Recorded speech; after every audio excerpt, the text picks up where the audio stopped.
অনন্য সাধারণ লেখিকা লীলা মজুমদার, যার জন্ম 1908 সালের 26শে ফেব্রুয়ারি এবং মৃত্যু 2007 সালের 5ই এপ্রিল।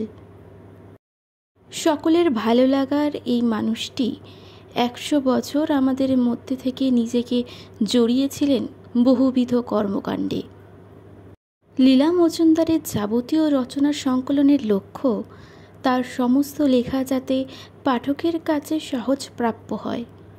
মূলত শিশু সাহিত্যের অত্যন্ত জনপ্রিয় এই লেখিকার লেখার জগৎ যে কত বহুমুখী ও বিচিত্র ছিল তার একটা ব্যাপক পরিচয় তুলে ধরাও এই রচনা সমগ্র প্রকাশের অন্যতম লক্ষ্য।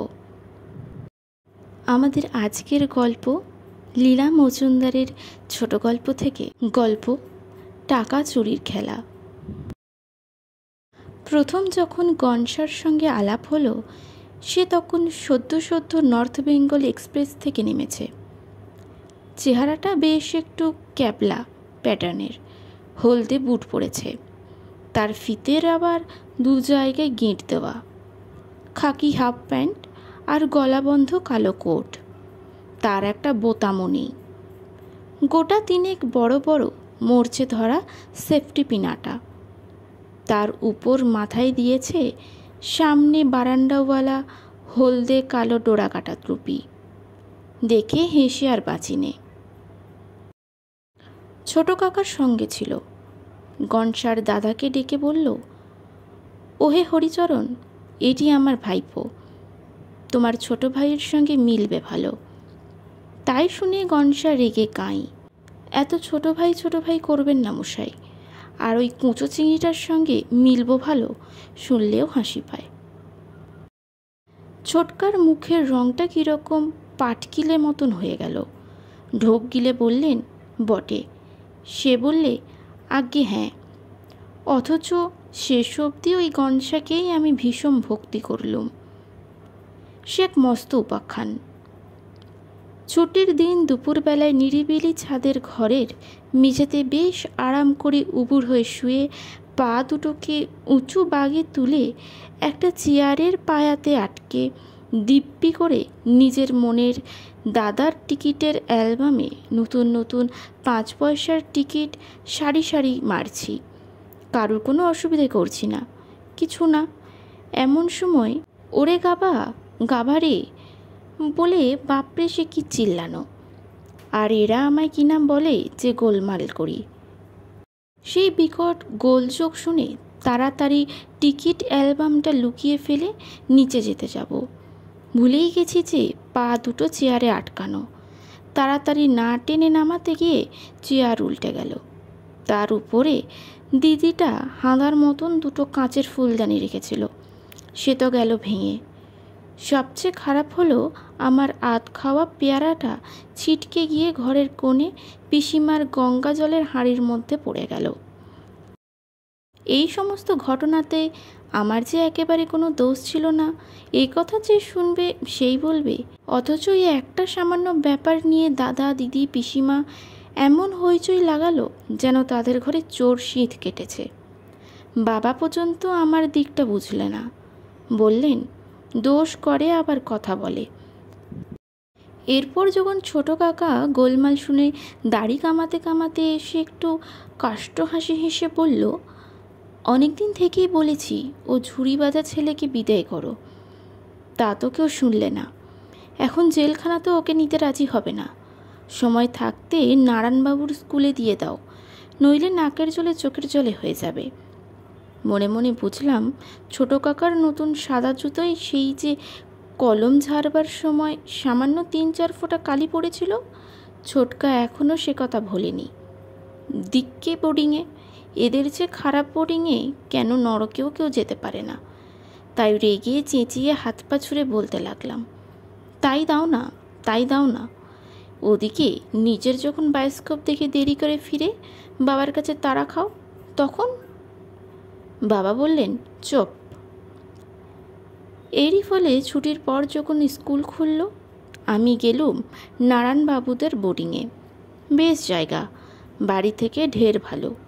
প্রথমটার সকালবেলা হালুয়া খেতে বিশ্রী লাগতো, তারপর দেখলাম ওতে খুব ভালো ঘুড়ি চুরবার আটা হয়। এছাড়া বোর্ডিংয়ের আর সবই ভালো। গনসাও দেখলাম ঘুরে বেড়াচ্ছে, তবে সে আমাদের ঘরে থাকে না। প্রথম দিন শুতে গিয়ে দেখি আমাদের ঘরে 6 জন ছেলে, 5 জন ছোট আর 1 জন বড়। আমাদের ঘরের বড় ছেলেটি ঠিক বড় নয়, বরং মাঝারি সাইজের বললে চলে, কিন্তু তার তেজ কি! তার নাম পানুদা। তার কাজ নাকি আমাদের সামলানো, আর তাই করে করে নাকি তার ঠান্ডা মেজাজ খ্যাঁক খ্যাঁক করে, ফলে দিন দিন বিগড়ে যাচ্ছে। খোঁজ নিয়ে জানলুম পানুদা 2nd ক্লাসে পড়ে। নিয়ম করে ক্লাসের ফার্স্ট বয়ের ঠিক উপরে হয়, কিন্তু তার মন খুব ভালো, লাস্ট বয়কে খুব সাহায্যও করে। আমাদের ঘরে নীলু বলল সেই সাহায্যের ফলেই নাকি লাস্ট বয় বেচারা চিরটা কাল লাস্টই হচ্ছে। যাই হোক, আমি এ সমস্ত কথা বিশ্বাস করিনি, কারণ আমাদের ঘরে দেখতাম তার বুদ্ধি সবচেয়ে খেলো। নিজে লুকিয়ে ডিটেকটিভ বই পড়তে আর আমার কোনো অন্যায় করলে ধরে ফেলতে তার মতন ওস্তাদ আর দুটি হয় না। এই পানুদাই সেদিন বিপদে পড়ল। আমরা তো সবাই সে এক অদ্ভুত আশ্চর্য ব্যাপার। পানুদা আর তার গুটি 5 ক্লাসের বন্ধু প্রায় ভোজ মারে। সবাই মিলে টাকা জমিয়ে পানুদার কাছে দেয়, আর এক শনিবার বাদে আরেক শনিবার চপ, কাটলেট, ডিমের ডেভিল, আরও কত কী রকম ব্যবস্থা হয়। আমায় একবার একটা ঠোঙা ফেলতে দিয়েছিল, আমি সেটা একটু শুঁকে আরেকবার চেটে সারা রাত কী পেলুম না করে ঘুমোতে পারিনি। পানুদার কাছে তো পিঁপড়েটিও আদায় করা দায়, তাই আমরা ছোট ছেলেরা নিজেরা একবার পয়সা জমাতে চেষ্টা করেছিলাম। সে আরেক কেলেঙ্কারি। জগা 4 আনা দিল, আবার কাল বলে দে বলছি আমার 4 আনা, আমি পেন্সিল কিনবো। যত বলি পেন্সিল কিনবি কি করে, ও দিয়ে যে আমরা চপ কাটলেট খাবো রে।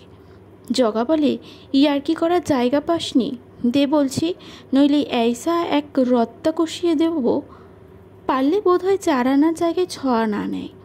এমনি করে আমাদের 3.5 আনার বেশি জমলই না।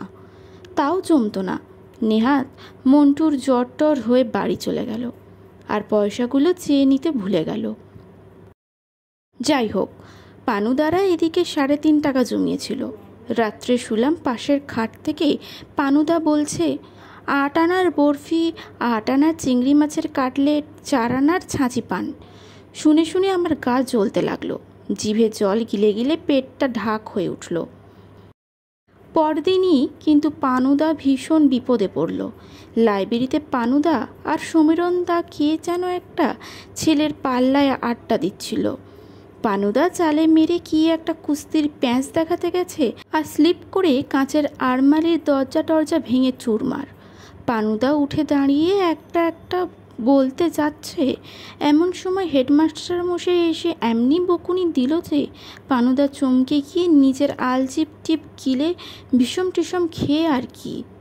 হেডমাস্টার মশাই এমনই রেগে গিয়েছিলেন, এসব কিছু না দেখে বললেন, বাঁদুরে ব্যবসা ছেড়ে এখন মানুষের মতন ব্যবহার শেখো। তোমাকে বেশি জরিমানা কোত্থেকে আর করি, কিন্তু তোমার বাক্সে যা টাকা কড়ি আছে সমস্ত দিয়ে যতগুলি কাঁচ হয় কিনো, তা দিয়ে যে অর্ধেকের বেশি হবে তা তো মনে হয় না। সেদিন পানুদার মেজাজ দেখে কে। রাত্রে আমরা ঘরে বসে শুনলাম সিঁড়ি দিয়ে পানুদার চটির শব্দ। অন্যান্য দিনের মতন চটাং চটাং চটাং না হয়ে একেবারে চটাং চটাং হলো। বুঝলাম পানুদা রেগেছে।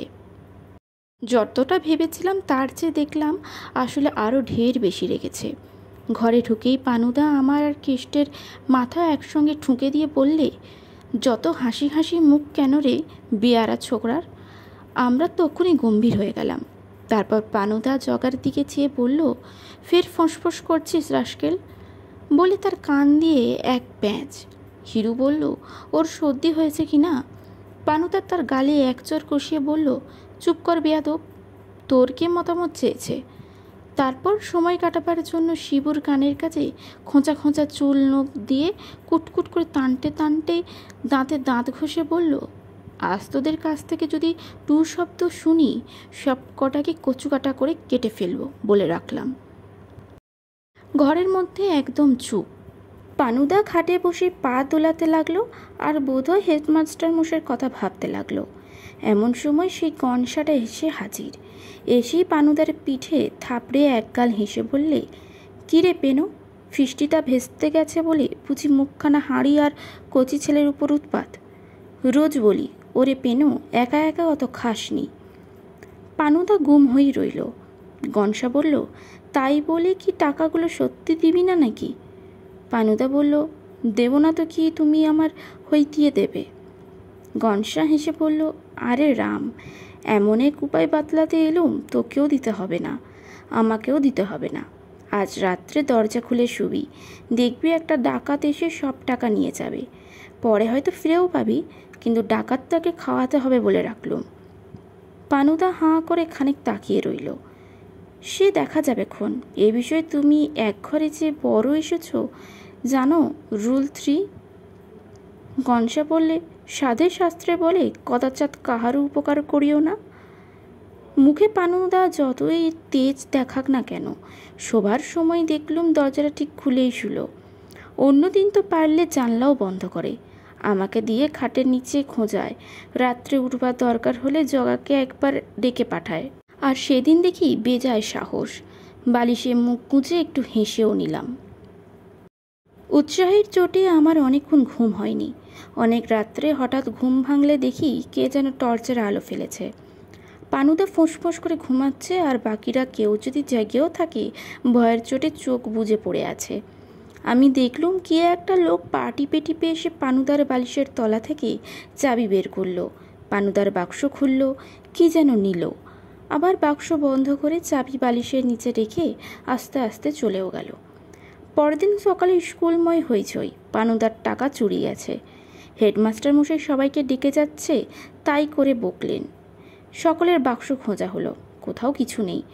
গনসার বাক্সে এত কম জিনিস, তাও এত নোংরা যে তাই নিয়ে গনসা বেচায় বকুনিও খেল। সেদিন রাত্রে পানুদার হাসি হাসি মুখ। আজ কাউকে কিচ্ছু তো বললই না, এমনকি যে পানুদার শার্টের বোতাম ছিঁড়ে গেলে আমাদের শার্ট থেকে বোতাম ফেটে নিজের শার্টে লাগিয়ে নিতে হতো, সে নিজে থেকে জগাকে আস্ত ঘড়ি দিয়ে ফেলল। এমন সময় গনসা আবার ঘরে ঢুকলো। কিরে পেনো, শেষটা সত্যি ডাকাত পেল তোদের ঘরে? পানুদা খুব হেসে বলল, দিস ভাই, তোরাও নেমন্তন্ন রইল। গনসা যেন আকাশ থেকে পড়ল। কি দেব রে পেনো? বলছিস কি? কেন, টাকা? কিসের টাকা? টাকা আবার কোথায় পাবো রে? দান দস্তুর খুলেছি নাকি? আর তা যদি খুলেও তোকে টাকা দেব কেন রে, যোগ্য লোক থাকতে? পানুদা ভয়ঙ্কর চটে গেল। দেখ গনসা, ইয়ার্কি ভালো লাগে না, দে বলছি। গনসা বললে, ইয়ার্কি কি আমারই ভালো লাগে নাকি রে? তারপর গুনগুন করে গাইতে লাগলো, নিশুত রাত্রে চোরের সাথে টাকা চুরির খেলা, ওই চোর বেটা নিলে সেটা পেনো বুঝলো ঠেলা। শেষ অবধি গনসাকে আমি ভক্তি করি। নমস্কার।